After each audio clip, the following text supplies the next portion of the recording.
예, 6월 16일 임혜신석계 새벽기도입니다. 기도하겠습니다. 주님 감사합니다. 주 앞에 나아갑니다.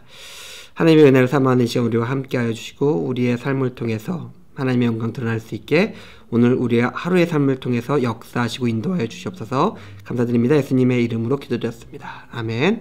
에베소서 3장에서 말씀 보겠습니다. 에베소 3장 1절에서 4절까지 말씀. 에베소 3장 1절에서 4절까지 말씀입니다. 이러므로 그리스도 예수의 일로 너희 이방인을 위하여 갇힌 자 된 나 바울이 말하거니와 너희를 위하여 내게 주신 하나님의 그 은혜의 경륜을 너희가 들었을 터이라. 곧 계시로 내게 비밀을 알게 하신 것은 내가 먼저 간단히 기록함과 같으니 그것을 읽으면 내가 그리스도의 비밀을 깨달은 것을 너희가 알 수 있으리라. 아멘. 우리가 빌립보서 말씀을 보고 있었는데 잠시 문제가 생겨서 개인적인 문제가 있어가지고 빌립보서 했던 파일이 좀 문제가 있었습니다. 그래서 부랴부랴 제가 앞에 에베소서 정리한 말씀을 잠시 살펴보려고 그러는데, 하나님께서 우리에게 은혜를 주시죠. 그리고 우리를 구속해 주십니다. 그런데 이 하나님의 은혜와 역사를 우리가 이해하기는 너무 힘든 것 같아요. 어떨 때는 너무나 뜨겁고 너무나 확실하고 너무나 엄청난 일이 우리 눈앞에서 펑펑 터지는 것 같은데, 또 어떤 시간에 들어가면은 하나님이 계시나? 하나님이 지금 뭐 하시지? 하나님이 나를 사랑하시나? 내가 나의 영혼에 뭐 문제가 생긴 것 아닌가? 라고 생각할 정도로 어려운 시간이 있습니다.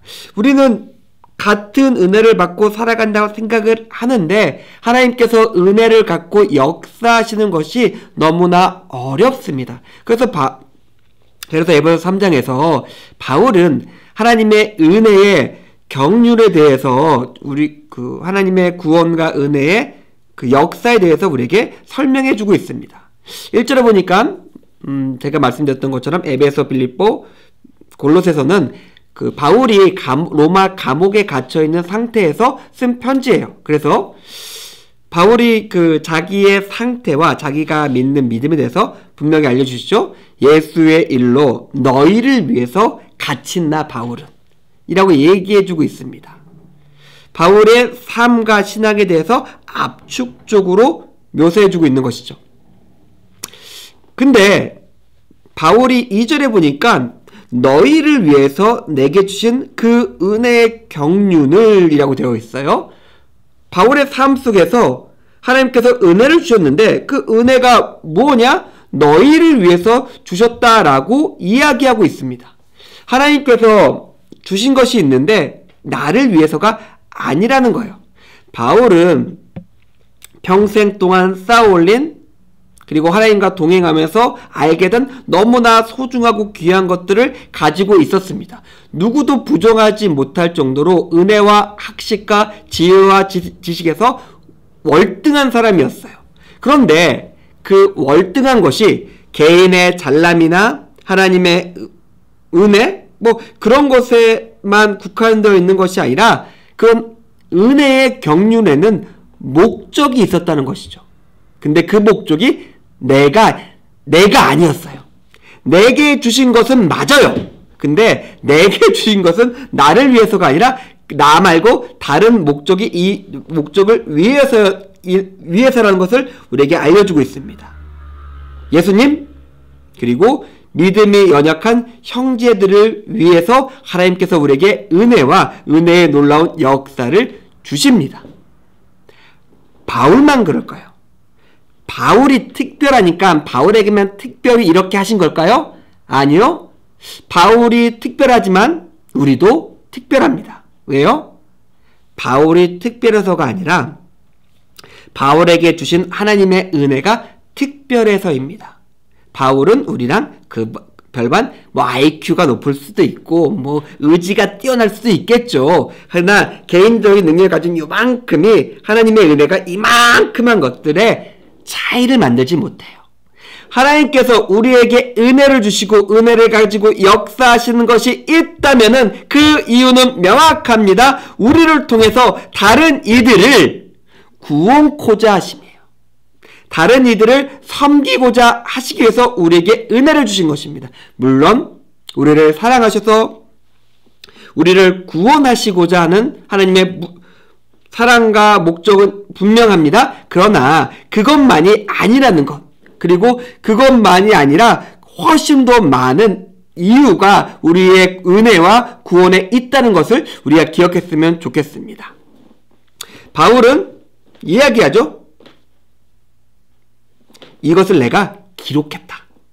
내가 하나님의 은혜가 이런 것이구나, 이렇게 놀라운 것이구나 라고 기록해서 그 성도들에게 보내줍니다. 그리고 그 기록을 지금 우리가 읽고 있는 거예요. 계속해서 우리는 우리의 경험을 다른 사람들에게 전달해 주어야 합니다. 그리고 그것은 다른 사람을 세우고 다른 사람에게 하나님의 능력과 역사가 임해서 또한 계속해서 그것이 퍼져나갈 수 있게 만들어줍니다. 단순하게 말씀드릴게요. 우리는 우리에게 전해진 은혜와 복음과 큰 모든 것들은 물론 나를 구원하고 나를 풍성하게 하고 나를 평안하게 하지만 결국 그것이 전해져야 됩니다. 옆으로 멀리 있으면 편지라도 써서 보내는 바울의 심정으로 멀리 있다고 아이고 멀리 있으니까 못 전하겠네가 아니라 어떻게든 그 사람을 사랑하는 마음으로 내게 부어준 은혜를 그 사람들에게 전달해 주어야 합니다. 그래서 그렇게 함으로써 하나님 나라가 이 땅 가운데 만들어지고 예수 그리스도께서 다시 이 땅에 오셔서 하나님의 통치가 완성될 수 있도록 만들어야 됩니다. 사랑하는 성도님들, 하나님께서 우리에게 은혜를 주셨습니다. 놀랍죠? 그렇지만 그 은혜와 이 은혜의 역사는 단지 지금의 나만 구원하기에는 너무나 큽니다. 그 넘치고 흘러 넘치는 은혜는 단지 나를 풍성히 채우기 위한 목적이 아니라 흘러 넘치기 위해서 다른 이들에게도 하나님의 선함과 살아계심과 사랑과 구원을 전하기 위함이라는 것들을 우리가 기억했으면 좋겠습니다. 우리에게 받은 은혜가 온전한 것이고 지금도 살아서 역사하는 것임은 지금 그 은혜를 우리가 옆에 있는 사람에게 나누어 주고 있는지를 살펴보면 됩니다. 하나님께 주신 은혜가 너무나 뜨겁고 놀라워서 그것들을 말하지 않고는 견딜 수 없는 우리가 되었으면 좋겠습니다. 하나님의 주신 은혜대로 사용하며 전하며 승리하시는 임혜기 신학교회 교우님들의 오늘 하루의 삶이 되기를 주님의 이름으로 축원드립니다. 기도하겠습니다.